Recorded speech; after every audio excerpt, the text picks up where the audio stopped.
adalah kita melihat bagaimana panas itu dipindahkan, ya. Maka di dalam dunia medis kita namakan dengan heat transfer atau transfer panas. Ya. Bagaimana transfer panas itu? Transfer panas itu terjadi ketika manusia menghasilkan kalor atau panas. Ya.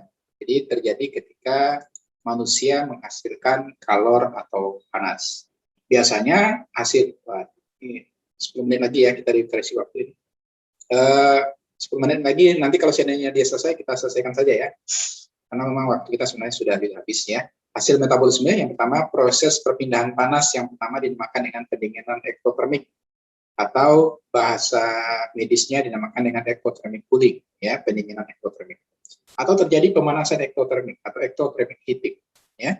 Kedua proses ini mengikuti 4 mekanisme transfer panas, yaitu konduksi, konveksi, radiasi, dan evaporasi. Jadi ada 4 ini, konduksi, konveksi, radiasi, maupun evaporasi. Apa itu konduksi? Transfer panas yang terjadi karena konduksi itu adalah terjadi perpindahan panas dengan sentuhan langsung antar permukaan objek. Ya, contohnya konduksi pendinginan atau kompres es. Panas tubuh berpindah dari ke es melalui sentuhan langsung. Selanjutnya, konduksi pemanasan. Bayi prematur hipotermi mendapatkan pemanasan dari tubuh ibu dengan metode kanguru. Nah, ini sering dilakukan di rumah sakit apabila terjadi bayi prematur. Nah, ini proses perpindahan atau heat transfer seperti ini dinamakan dengan konduksi. Yang kedua, proses heat transfer itu secara konveksi, yaitu perpindahan panas karena aliran dalam zat, misalnya udara atau air mengalir, ya. Berarti panas itu dipindahkan berdasarkan gerakan fluida. Ya, jadi konveksi itu ada gerakan fluida. Artinya di sana ada zat yang bisa mengalir. Contohnya konveksi pendinginan, kehilangan panas tubuh karena berada di dekat kipas angin. Jadi kalau seandainya sudah berada di kipas angin, panasnya kota Padang itu bisa lambat laun hilang karena terbawa oleh aliran udara dingin. Yang kedua, konveksi pemanasan, masuk ke dalam air panas yang mengalir. Contohnya sudah pergi ke tempat pemandian air panas misalnya. Nah, itu bisa menyebabkan suhu tubuh yang dingin menjadi panas karena terjadinya heat transfer.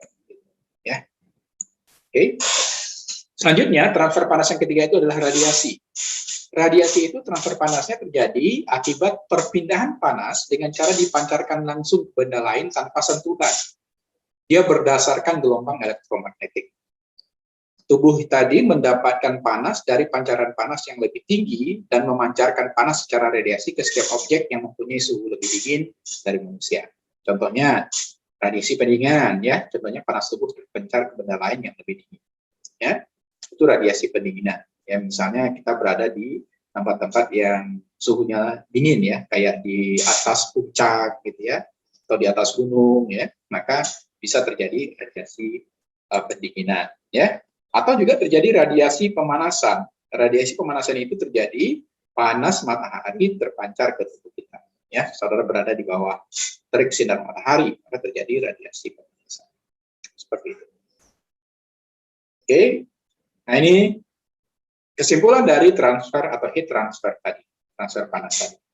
Kita perhatikan, ini ada bayi yang duduk di lantai, kemudian karena suhu panas yang dihasilkan oleh radiasi lampu pijar, maka dia menangis. Ya. Jadi ketika lampu pijar itu mengenai tubuhnya, terjadi radiasi. Ya. Radiasi menyebabkan terjadi panas tubuh, panas lampu itu pindah ke tubuh bayi. Kemudian juga terjadi konduksi. Ya, konduksi, bayi itu duduk di lantai, terjadi sentuhan langsung dengan objek. Lantai yang tadinya panas, tetapi karena terjadi konveksi, ada kipas angin di sana, maka lantainya menjadi dingin. Kemudian konveksi juga terjadi langsung pada tubuh bayi karena aliran udara. Aliran udara itu adalah oksigen. Ya, sehingga tubuh bayi menjadi lebih dingin. Selanjutnya, ketika tadi bayi ini menangis, ya, karena ada radiasi sinar pemancaran radiasi dari lampu, lambat laun bayi ini akan hilang tangisannya karena sudah ada kipas angin dan juga duduk di bawah lantai yang juga sudah dingin karena kipas angin. Kemudian evaporasi juga terjadi. Panas tadi terjadi keringat pada tubuh bayi sehingga tubuh menjadi lebih stabil, ya, terjaga kesetimbangan termalnya. Maka lambat laun tubuh bayi akan menjadi nyaman dan akan berhenti tangisannya. Nah, inilah kesimpulan dari biotermik atau katakanlah termodinamika yang terjadi di dalam tubuh manusia. Kita coba simpulkan pertemuan kita kedua hari ini. Di termodinamika kita bahas yang pertama adalah letak termometer, alat mengukurnya. Kemudian yang kedua kita membahas biotermik, bagaimana termometer itu bervariasi dan bisa digunakan untuk masing-masing variasinya. Dan yang ketiga adalah heat transfer, bagaimana transfer panas yang terjadi pada tubuh manusia dan juga pada coklat-coklat. Sampai di sini barangkali pertemuan kedua kita. Ada yang mau ditanyakan, silakan.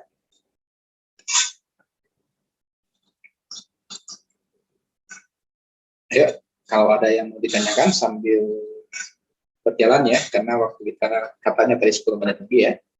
Silakan kalau ada yang mau ditanyakan. Izin bertanya, Pak. Ya, silakan. Silakan, Pak. Ya. Masalah keringat tadi, Pak. Ya. Jadi gini, Pak.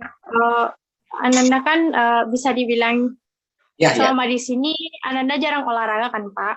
Oh, iya. Jadi Ananda kan di sini berdua sama kakak. Jadi setiap keluar hari panas, pas Ananda keluar itu Pak cuma jalan mau ke kedai kan Pak. Iya. Itu tuh keringat Ananda tuh banyak keluar, sedangkan kakaknya tidak, Ananda ini Pak keringatnya tidak terlalu banyak gitu Pak. Apa penyebabnya tuh Pak? Nah, itu yang kita pelajari tadi, kesetimbangan termal.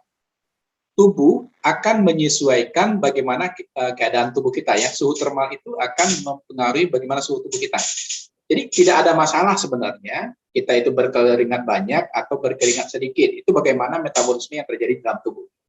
Jadi kenapa ada orang yang berkeringat banyak, kemudian ada orang yang berkeringat sedikit atau sedang kayak gitu, itu karena metabolisme yang ada di dalam tubuh. Tidak mengapa sebenarnya.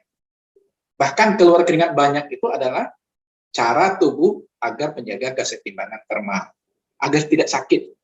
Karena kalau panas terkungkung ya di dalam tubuh, itu akan menyebabkan, kalau kata penyakit orang awam, panas dalam gitu. Ya, karena panasnya tidak keluar. Ya.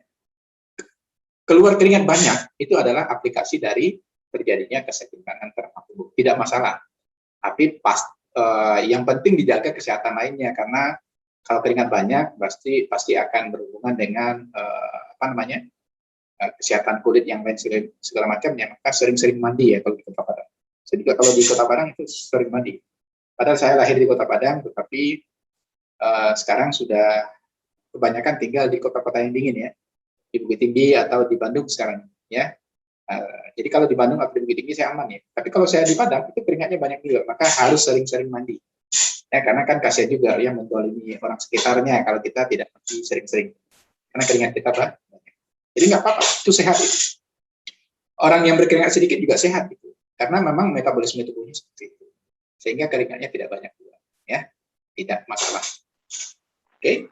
Baik Pak, terima kasih Pak. Ya, sama-sama. Ada lagi yang lain?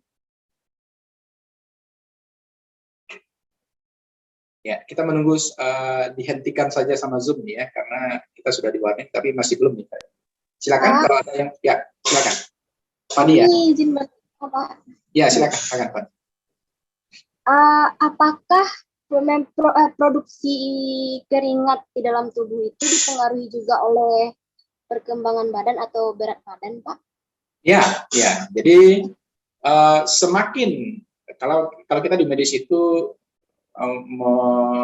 memperhitungkan berat badan ya. BB di sini bukan bau badan ya, tapi berat badan. Atau di dalam bahasa ininya berat badan itu kan ada berat badan ringan, ada berat badan sedang, ada berat badan heavy white namanya. Jadi berat badannya itu besar. Jadi memang dipengaruhi oleh itu. Timbunan lemak itu mempengaruhi berapa banyak kelenjar keringat yang dalam tubuh ya. Apalagi kalau aktivitasnya besar ya. Kalau orang berat, saya nggak mau mengatakan kurus ya, tapi ya kecil lah badannya gitu. itu biasanya kelenjar keringatnya juga sedikit, ya. Tapi kalau orang oversize ya, berat ukuran badannya itu besar, itu biasanya keringatnya juga banyak, ya. Sedikit saja dia bergerak, keringatnya yang mempengaruhi itu salah satunya, ya. Tapi ingat juga ya, kadang-kadang atletis itu juga badannya kecil, tetapi dia melakukan aktivitas yang sangat besar, itu keringatnya juga banyak, ya. Itu karena dipaksa.